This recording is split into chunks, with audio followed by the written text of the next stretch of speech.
It's more than just another radio show. It's a beacon of truth. Fasten your seatbelt and find out why they call Deacon Harold Burke-Sivers the dynamic deacon. Join Deacon Harold for a fast-paced hour that sheds encouraging light on today's culture. Welcome to Beacon of Truth with your host, Deacon Harold Burke-Sivers. Hello and welcome to Beacon of Truth, and I am Deacon Harold Burke-Sivers, and you are listening to Beacon of Truth on the EWTN Global Catholic Radio Network. And as you know, the purpose of this show is to help bring people to a deeper love and intimacy with our Lord Jesus Christ and the Catholic faith by speaking the truth of the faith in love, just as Paul tells us to do in Ephesians 4:15. And so we know from the scriptures that truth is not a philosophical construct. Truth is not subjective. Truth is not an idea you form in your mind.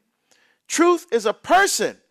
In John 14:6, our Lord says, I am the way, the truth, and the life, and that no one comes to the Father but by me.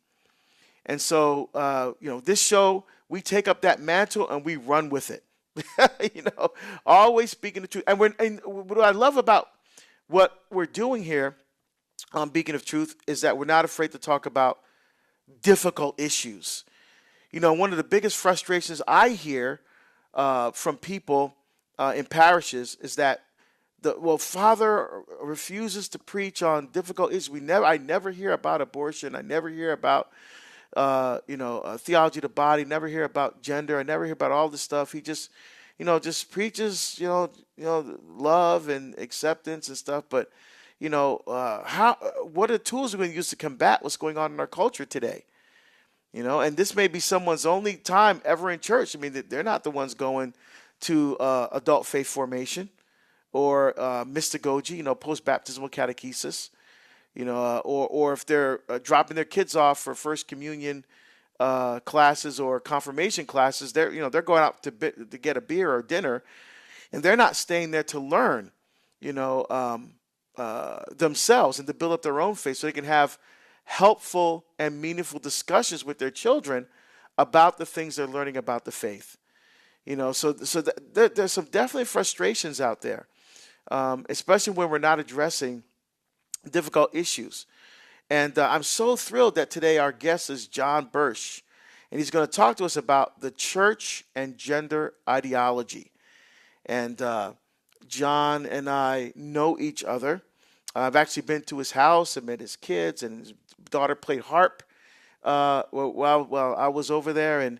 And John belongs to an organization called Alliance Defending Freedom, and he'll talk more about his work. But and I went to a conference, an ADF, Alliance Defending Freedom conference with my wife, actually, near Atlanta, Georgia. And we had a wonderful time there, and it was awesome and inspiring. Because sometimes we get frustrated with what's going on the culture, especially if you watch news. That's why I don't watch television. I don't want to get wrapped up in all that stuff. And if I do, how are you supposed to keep up what's going on in the world? Well, see, that's why I have EWTN News nightly. Or I watch one of the feeds from National Catholic Register or something like that. And that's where I get the news. If someone says, hey, this is going on, what do you think? And I don't know what they're talking about, then I have reliable Catholic resources to go to get objective information, objective truth, not some television station or some newspaper telling me what I should be thinking about and forming my opinion about these issues. No. It has to be rooted in a truth that helps us to become the person who God created us to be. And so John is here today, and we're going to talk about the church and gender ideology. Yeah, big topic and very important topic. One, quite frankly, I don't think that we talk about enough. And there's 2 books on this topic of, actually 3 books on gender ideology that I would very, very highly recommend besides John Birch's book, and we're going to be talking about this topic today on gender ideology. And it's such an extremely important topic, not just in our culture, but in the life of the church. John's book is called Loving God's Children, The Church and Gender Ideology. And then there's Ryan Anderson's book, When Harry Became Sally. And then there's another book called The Genesis of Gender by Abigail Favale. Those 3 books are must-haves if you really want to understand what the issue is with regard to gender, how we should respond as a church, how you should when these things happen in your own family. Maybe you have kids who are struggling with this, and again, this is something that you don't know what to do, what to talk about. Schools are dealing with this. For example, I mentioned the school where the girls were identifying as cats, and so the school's solution was to put cat litter in the bathrooms. That was their way of dealing with this. Yeah, and I wish I was making that up, but I'm not. So we're going to talk about this, a very important issue, with John Birsch today. So I'm very excited about that. If you want to be part of the show, send us an email, beacon@EWTN.com. And this show is brought to you by some amazing folks working behind the scenes. We have our call screener, Matt Kabinski. We have our social media guru, Charles Beery. And we have the greatest producer ever, Ace McKay. Ace, how you doing? Hey, I'm good. And, I love that we're having these conversations because, again, not that the church shouldn't have the conversation, right? But I like having the conversations at home. I want my kids talking about it and hearing about it from home, and then at church it's an amplification of that. I don't want them to, that it's only the church's responsibility, because I know what's called on me as a father, as a husband. We have to have those conversations. I don't want them hearing from their peers. I don't want them hearing from teachers at school. I want it to start at home. Yeah, I couldn't agree with you more. And these are difficult issues to have. And often, look, what happens in parishes, priests don't know how to talk about these issues. They don't know how do I include this in a homily when you have all these different people, all these different age groups, and parents may have not had these conversations with their kids. Yeah. And so I'm bringing it up in a homily, and even though I'm speaking lovingly about it, this may be confusing to some people, so they'd rather not deal with it, which I think is a mistake, because I think often it's not what you say, it's how you say it. And having preached for 21 years, I think that's something that I've been able to do. Well, and even I think effectively. Yeah, and being age appropriate too. You don't want to say something that then sparks a conversation that the child's not ready to have to even comprehend, let alone. I mean, after years of being on the radio, I've always been mindful of certain things you just don't talk about because you can't get to it in a little 3 to 5 minute segment that it makes sense to all ages, And so that's the other thing that I would definitely think is, you have to be hypersensitive to that part of it, because the last thing you want is a screaming mom going, "I'm not ready to have that talk yet." Yeah, exactly. And these are important conversations to be having with our kids at home. And look, the reality is, the age of first exposure to pornography for kids is like 10 years old now, because of the technology. And so, obviously you want to do it age appropriate to bring up these things. But look what we're fighting against. In Portland, they're teaching gender ideology in kindergarten. And the first time I heard about this was actually from Ryan Anderson. We spoke together at a conference in Orlando, and he talked about this gender unicorn. And I said, what? And sure enough, I saw it's being taught in schools in Portland is kindergarten, first graders. Yeah. And I'm like, oh my goodness, boy. And so we have to have these conversations, because these kids, even if they don't hear it in school, they're picking it up from their friends, they're picking it up from TikTok and from social media. And of course, that are giving them messages about these important issues that are contrary to the church and contrary to the faith. Well, and I grew up in a day and age without the internet, and at the age of 6, I was exposed to pornography. So no one had that discussion with me prior to that, or even, and was it, and being a, latchkey kid, that was something you stumbled upon because a buddy had it or a brother had it or something. But even in that state, it's still like, I didn't know that it was wrong. I just thought it was a part of growing up. And so at any age, any, decade, we have to be having these conversations at home. Yeah, especially when it comes to issues of gender ideology and gender confusion. I remember once when I started watching cartoons, I loved Bugs Bunny. Yeah. But I didn't want to be Bugs Bunny. I didn't tell my mom to just feed me carrots and put me in a cage and let me poop in the cage and stuff. I mean, come on, sometimes you grow out of that. Yeah. So real important topic today. We're talking with John Birsch about the church and gender ideology. If you want to be part of the conversation, Beacon at EWTN.com.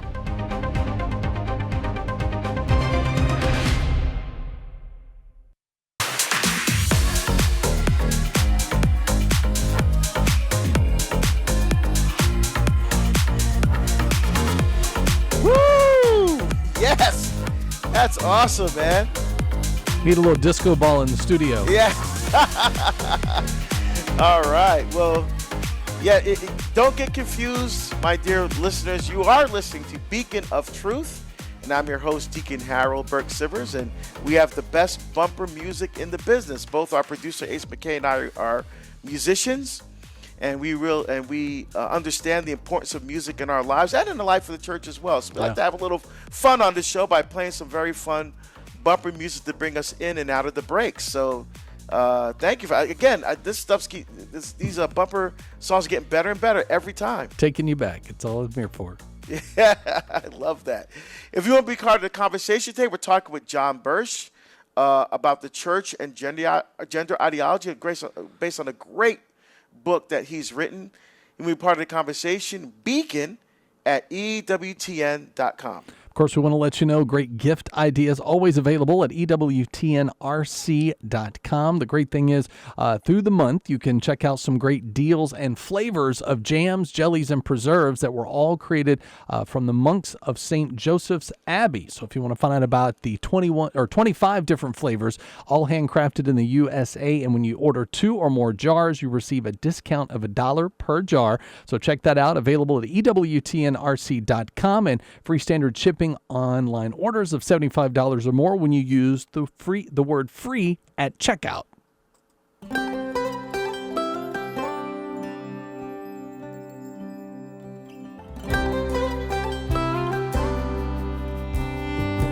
Well, when you hear that music, you know it is time for the Psalms. And today's Psalm is Psalm 135. 135 is one of the Hallel Psalms. A Hallel means praise in Hebrew, and those are Psalms 113 to 118 and 135.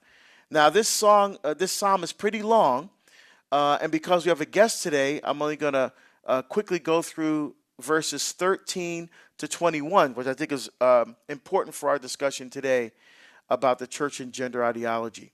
So it's the psalm. There's no prescript in this psalm, and it starts in verse 13 here, where we're starting today. Lord, your name stands forever. Your renown, Lord, from age to age. For the Lord does justice for his people and takes pity on his servants. So you have to remember, there's so many things within the culture that are setting themselves up as demigods, as false gods, as gods of the culture, different ideologies, different individuals, different ways of living, lifestyle choice decisions. They're becoming gods in so many people's lives. But we have to remember, it is the Lord's name that stands forever, not just for a certain time, not just for this particular fad. No, forever. His renown from age to age. So God's name, God's love, God's mercy is timeless.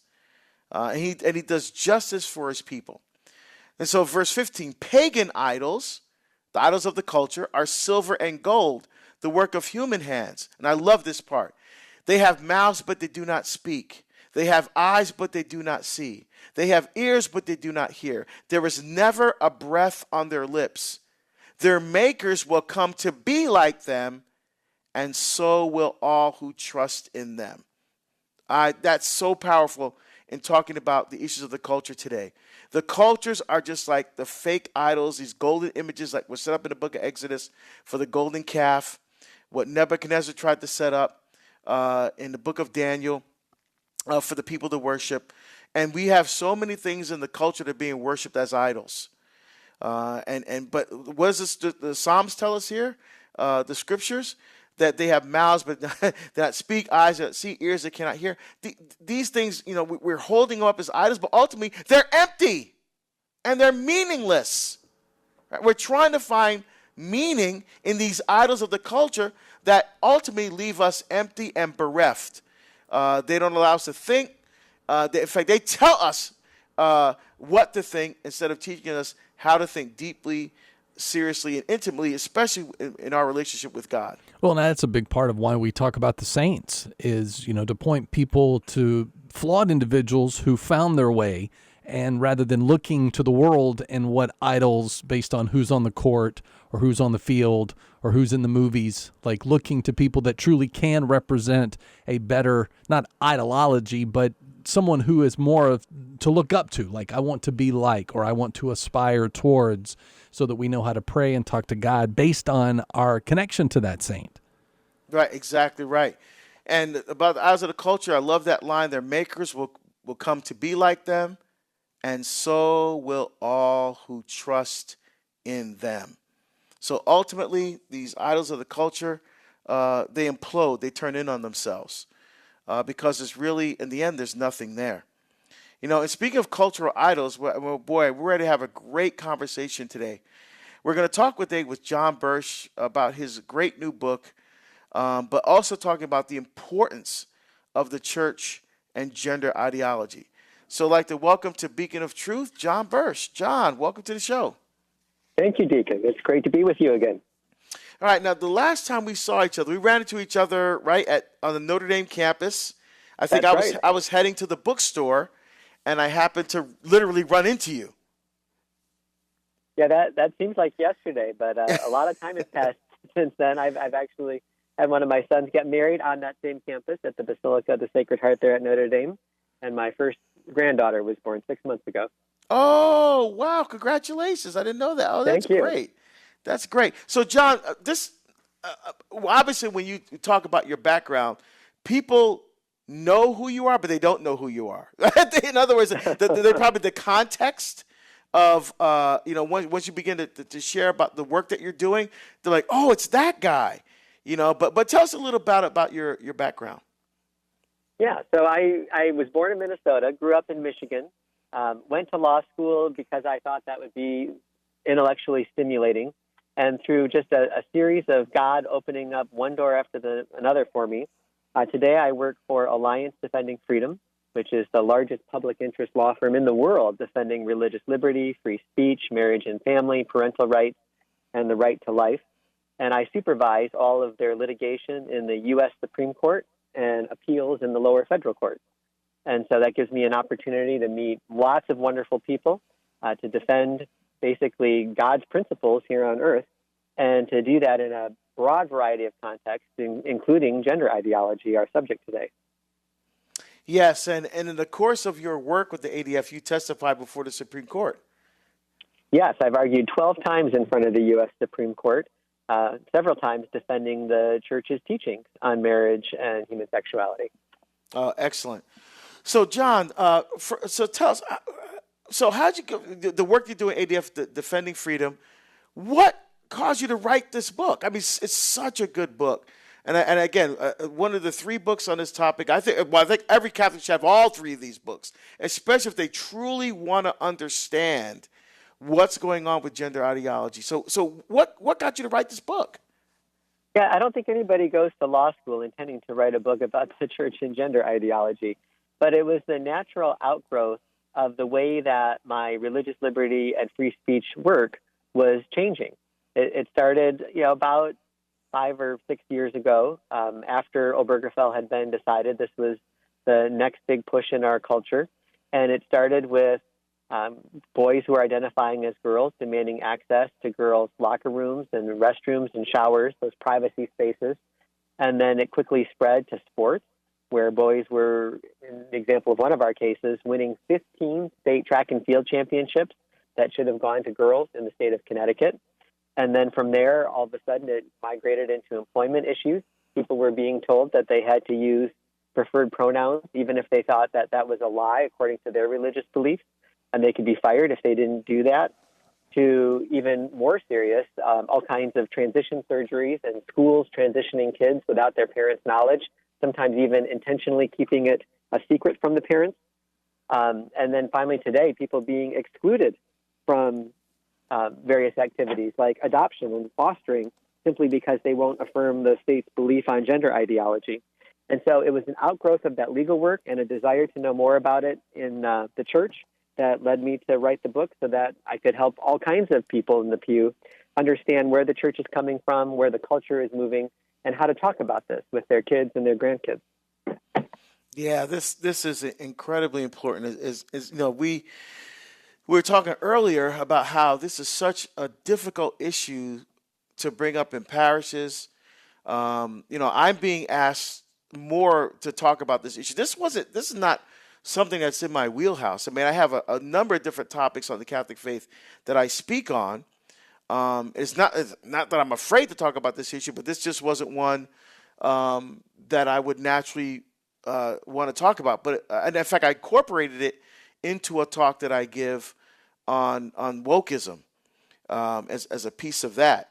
But now it seems more and more I'm being asked to talk about this as a topic on its own, especially in schools. So I mean, I think your book is timely. I think it's extremely well written. And so we're obviously going to dive into the book in the next segment of the show. But what do you think would be for someone who's listening right now, who maybe have a kid who's struggling with this? What is besides reading your book? What do you think is one of the big takeaways they'll get from it by going out and getting your book? What's like the big takeaways they're going to get from what they read? Cultural debate is that love has a different understanding than what we're taught in the media and in Hollywood. That love is not just a feeling where something makes you feel good when you get what you want or you're happy or anything like that. The church in the catechism defines love as willing the good of another. And so there's a couple of components to that. One is that love is an intentional action. It's not a feeling. It's something we do. It's not something we experience.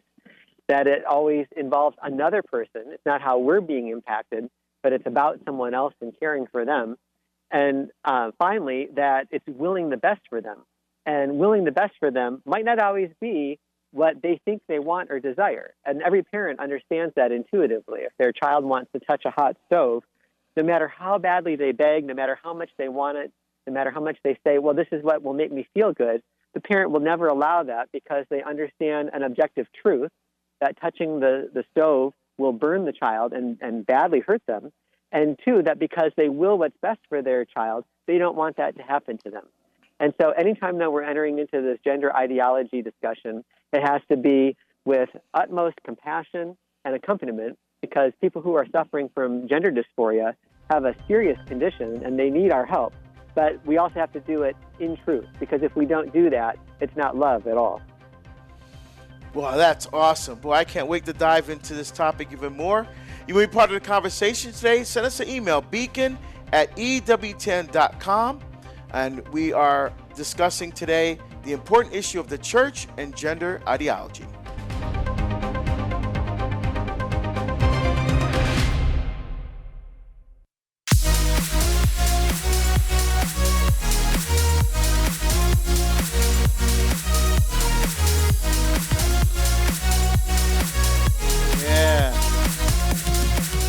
I like that, man. It's got that little slap back, so it's almost a little off the beat, but it's like you can't not move to it. Yeah, see, exactly. I love that. Boy, I tell you, listen to Beacon of Truth on the EWTN Global Catholic Radio Network. I'm your host, Deacon Harold Burke-Sivers.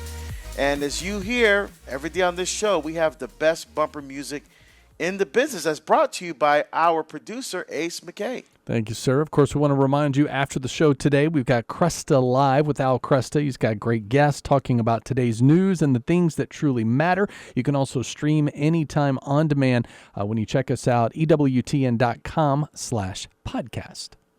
Well, today we're having a very important discussion. We're talking with John Birsch and his book, Loving God's Children, The Church and Gender Ideology, available at the EWTN Religious Catalog.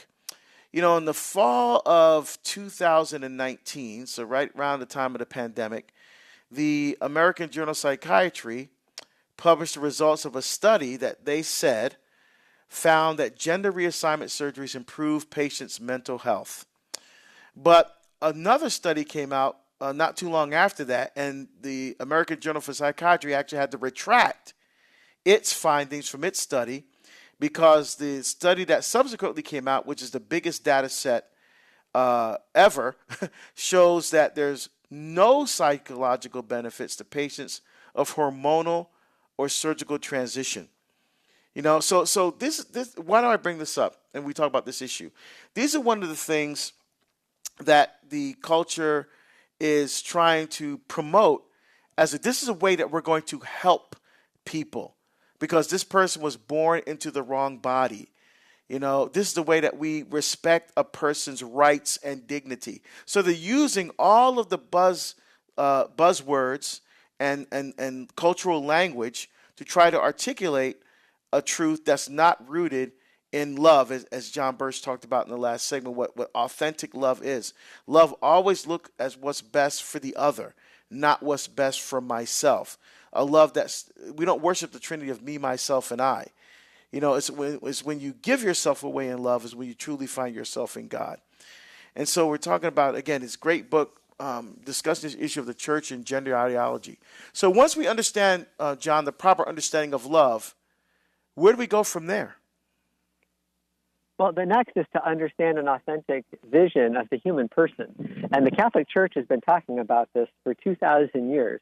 The Church has long taught that we are not souls trapped in some kind of a shell that we can manipulate however we want and discard if it's not the way that we want it to be. But instead, we are embodied souls, that our souls say something about the person that we are.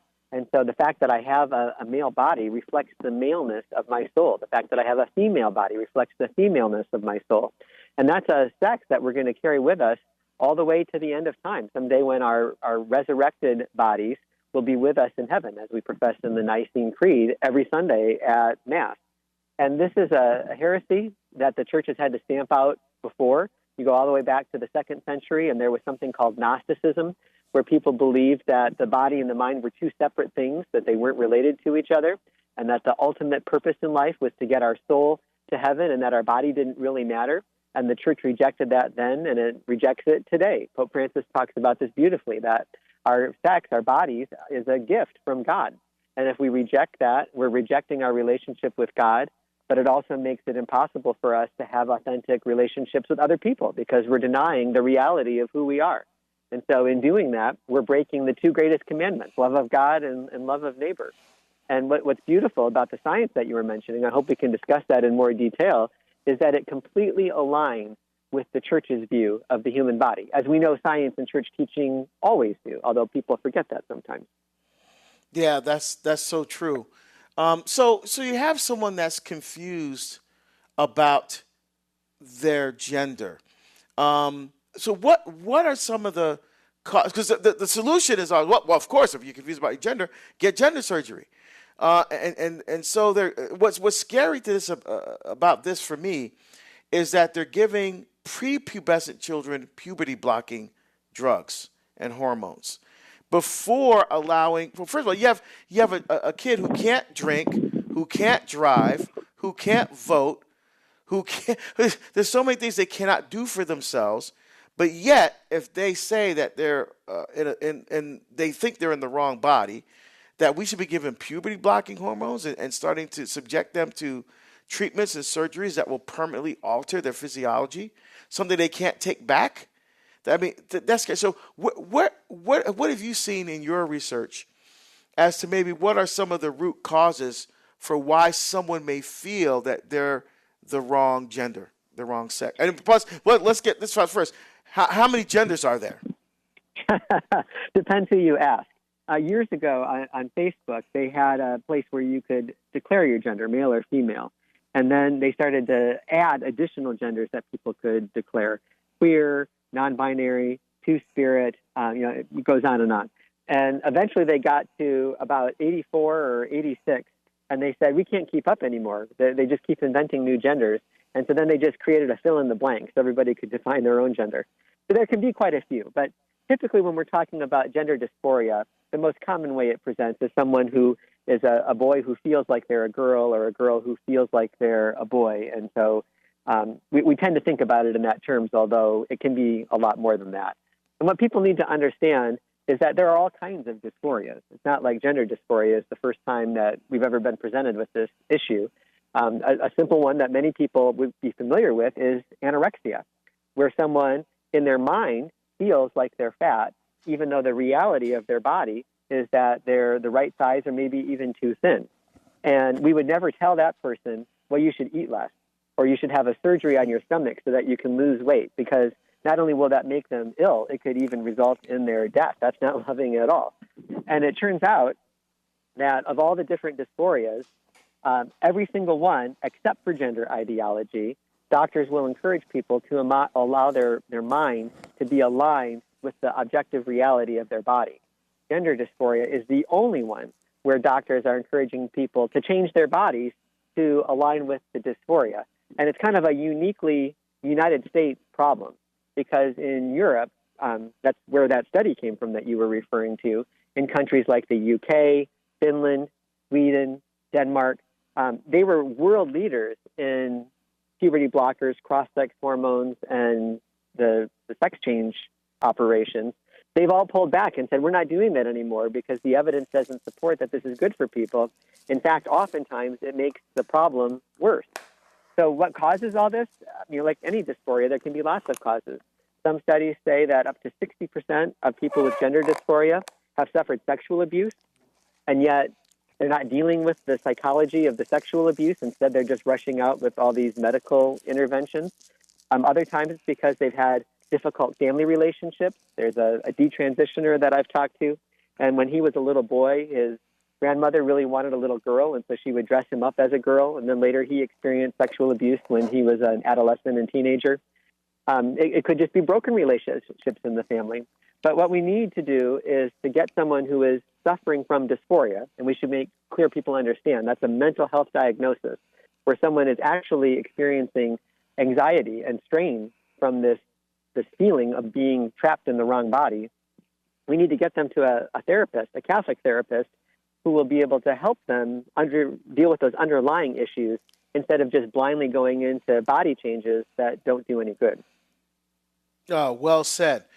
You're listening to Beacon of Truth on the EWTN Global Catholic Radio Network. I'm your host, Deacon Harold Burke-Sivers, and we're talking with John Birsch from the Alliance Defending Freedom about his awesome new book, Loving God's Children, the Church and Gender Ideology. So when you talked about Europe pulling back, that is absolutely correct. In fact, in the UK last year, they closed its largest gender clinic because of a lawsuit brought by a transitioner.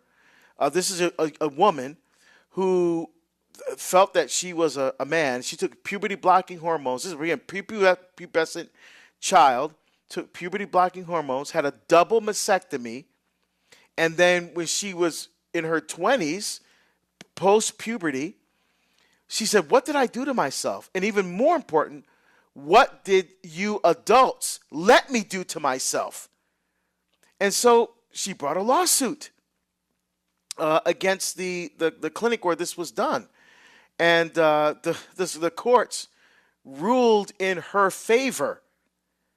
And this is known as I hate use political terms, but it's a quote unquote liberal court, from what I understand. But they still sided with her, and the scary part is before they shut down, 35 psychologists quit because they were not allowed to investigate the deeper roots of the issue, as you were talking about so eloquently, John.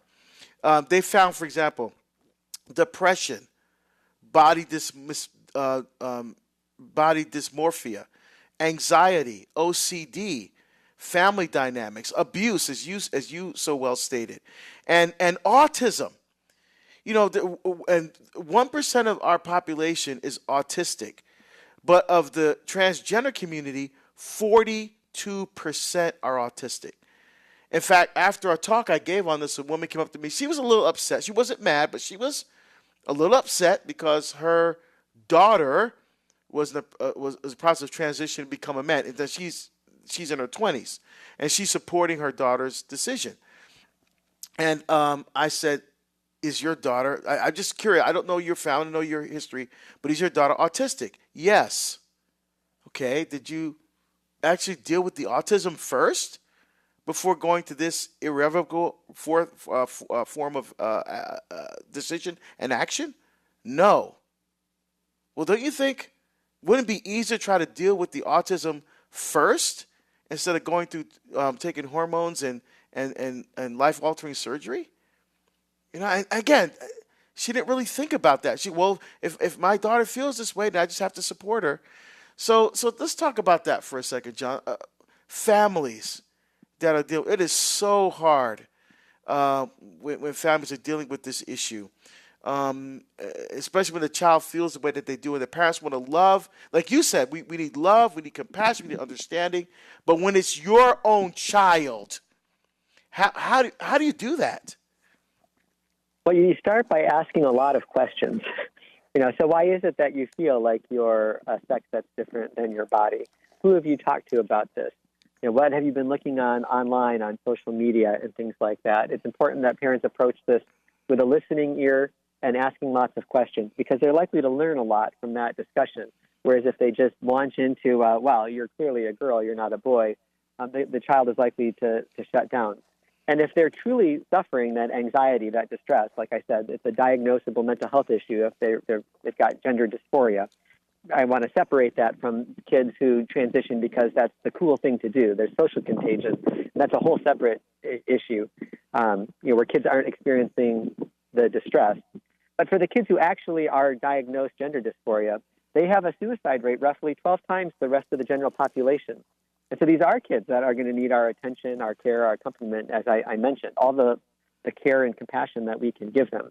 But if you go back to those long-term studies from Sweden, and I just want to emphasize that the numbers from Europe are so much better than the United States because they have socialized medicine over there. In the United States, if a gender clinic does 100 gender surgeries, and then they send out a survey 5 years later, people will respond to it if they feel like it, but some may have died from suicide or other things related to the surgery. Others may be so upset that they don't want to respond. They may have detransitioned and they don't want to talk to the clinic that inflicted this terrible harm on them. In England, UK, Sweden, all those places, they have medical records that travel with them their entire life. And so they know exactly what happens to everybody.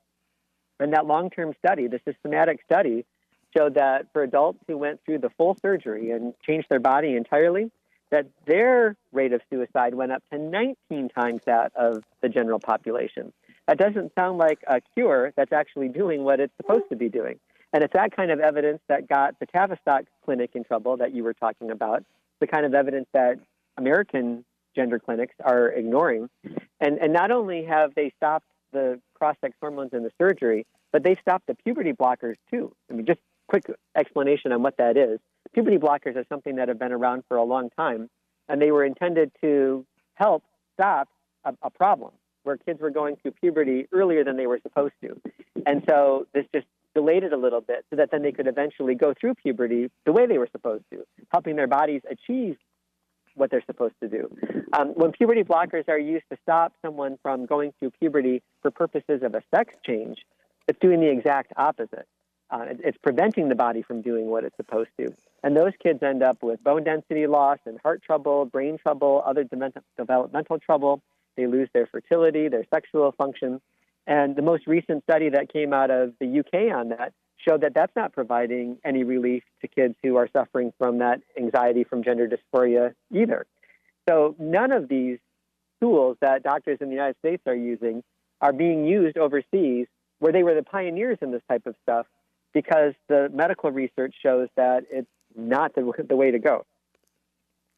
Yes, exactly. In fact, that same study out of Sweden that you were referring to, when it comes to women attempting to transition to become males, that the suicide rate is 40 times higher.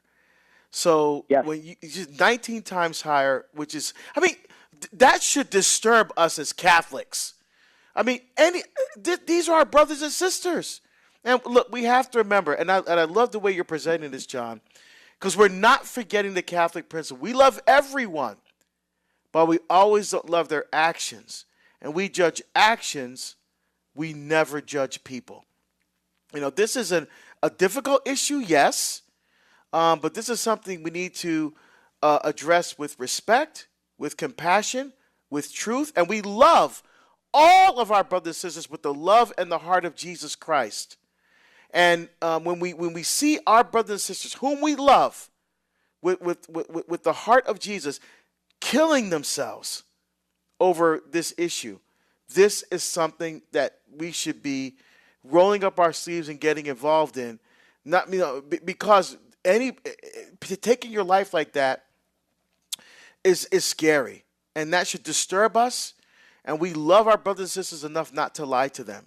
This is why I'm not afraid to talk about this. Yes, it's a difficult issue to talk about. Yes, you may get some pushback, and you may get people who are upset with you. But you know what? To me, that's okay, because it's speaking the beauty of the truth and love. And we are talking with John Birsch today, an attorney with the Alliance Defending Freedom, about his great book. I'm telling you, this is a must-have. Loving God's Children, the Church and Gender Ideology, available at the EWTN Religious Catalog. So one of the scary things that about this whole issue, John, with me, is when I looked at Dr. Milton Diamond's study, Transsexuality Among Twins, Identity, Concordance, Transition, Rearing, and Orientation in the International Journal of Transgenderism. And in there, that's where the number I mentioned earlier, that after puberty, between 75 to 95% of young children who express confusion about their biological sex outgrew it. So, and this, a lot is being confirmed by the studies from Sweden and Denmark and the UK, who are now, as you said, pulling back on all of this. So does it seem to you like maybe in the U.S. we're ignoring this? I mean, the studies that we're citing here are factual. I mean, these are studies that are peer reviewed. These are in academic journals. So this is not just conjecture. So why don't we seem to be getting the message here in the U.S.? Well, we are ignoring it, no doubt. And I think there's lots of reasons. I think for the gender clinics, there's lots of money in this. If they can get someone to go all the way to a transition surgery that's $70,000 or more, and often will be covered by insurance now. Even for the cross-sex hormones and the puberty blockers, that's one of the fastest growing areas of revenue for places like Planned Parenthood, which distribute those without telling parents or giving them to kids. You have politicians who use the issue as a wedge to try to get political opportunity out of it. And I think sometimes you've got parents who have already allowed their kids to transition, not knowing the truth and thinking that's what was best for them. And it would be impossible to convince them that they're wrong, because to do that would be to concede that they allowed someone to do something absolutely horrible to their child, basically to have abused them. So those are some of the things that are keeping the movement moving forward in the United States. I want to just highlight something about that stat you were talking about the great number of kids who will just naturally align their mind with their body. That's only if they're left to their own devices. When we start to affirm them, using preferred pronouns, allowing them to dress as the opposite sex, to use the opposite sex's showers, locker rooms, dress, all those types of things, then 98% of them will continue to persist in their dysphoria. And so it's like there's this fork in the road, one that leads to long-term positive mental and body health, the other, all the disaster that we're talking about with these interventions. And at the very beginning, there's a choice. And so when we talk to people about pronouns and things like that, sometimes Catholics really struggle like that because it seems rude and unloving to not use someone's preferred pronouns because we're rejecting what they used to call themselves. We're rejecting their self-professed identity. But we need to understand that when we do that, we're pushing them down the fork to doom and destruction instead of giving them the truth that will lead them to long-term health. And so even on that issue, we need to be compassionate, but we need to be truthful because it has consequences. And what's oh God, I guess what's surprising to me, I'm just sitting here stunned because literally, I mean, the solution is what? Do nothing. Do nothing. Let the child continue to figure it out for themselves. That's what my mom did when I thought I was Bugs Bunny. I mean, because I used to love watching those cartoons. I used to I took the blankets between the couch and the chair, and I would make the blankets cover over, and I'd be in my hold. I'd have a carrot from the fridge. I'd be eating a carrot, stick my head out. What's up, Doc? That kind of stuff. And I mean, my mom laughed and stuff, but she never said, you know what, son? If you want to be Bugs Bunny, let's start the transition. You can become a rat. I mean, she never did. She never affirmed it. She laughed, but it was never. And she just ignored it. And obviously, I don't think I'm Bugs Bunny anymore. But it's just kids go through these things. They go through these phases, and we worry about it. But if we literally do nothing, and let them figure it out, 75 to 95% of the time, it works itself out. And I hear parents that are saying things like, well, we don't want to determine. We want our child to determine what sex they are for themselves. So we're going to dress them 1 week like a boy and another week like a girl, even if the child's not experiencing anything. The parents are initiating this because they're so confused about the definition of what because there's only two genders, right? Male and female. Unless God's wrong, unless God made a mistake. So if I have to choose between God and the culture, I'm choosing God every time. But what we have to do, and the science is showing this, we have to have enough love and respect for our brothers and sisters to sit down. I have no problem sitting down with someone who is confused about their gender and having a conversation with them. And again, my job is not to try to convince them. My job is to love them, but also, as you said so eloquently, John, so beautifully, to give them the truth. To give them the truth. So I'm gonna make sure, John, that we cover everything that you want to make sure that we cover. And what else should we know that we haven't talked about yet? Well, kind of a follow-up to what you were saying about how autistic children are so overrepresented among those who are experiencing gender dysphoria. And if you think about it, it really makes logical sense. Every adolescent and teenager, every single one of us, I mean, it was true for me, I'm sure it was true for you, is going to go through some confusion when they're going through puberty. Doubts about their body, being uncomfortable, having difficult relationships and things like that. And it's not a fix to that kind of worry and distress to just change your gender. It really isn't. But for the kids who have autism, they're most susceptible to that because more than others, they have even more difficulty establishing good relationships and relating with other people. And if they see a video on TikTok or on Instagram that tells them that all of their social problems will be solved if they just change their gender, they're more likely to get fixated on that and watch more of those videos and get convinced that that's the truth. And so when we have those conversations with our kids, autistic or not, I mean, those are some of the messages that we need to be communicating to them. I understand that this is a difficult time in your life, that going through puberty can be a struggle, that you may not feel like you have close friendships at school, but these are all things that we can solve together. And if it's a mental health issue, like a diagnosed gender dysphoria, let's go get counseling and deal with the underlying problem. Amen. Hey, John, how could people get your book? They can get it through the EWTN website. They can also buy it directly through Sophia Institute Press, a great Catholic publisher, and through all major online booksellers. And I encourage them to get this. You don't have to be a lawyer, a doctor, or a theologian to understand what we're talking about in there. And we're going to unpack it in a much more detailed way than we've had time to today. Our guest today was John Birsch, talking about the church and gender ideology. What a great conversation. And we look forward to being with you next time on the show. All you have to do is go to EWTN to stream the show. Podcast Central, EWTN.com/radio. God bless you.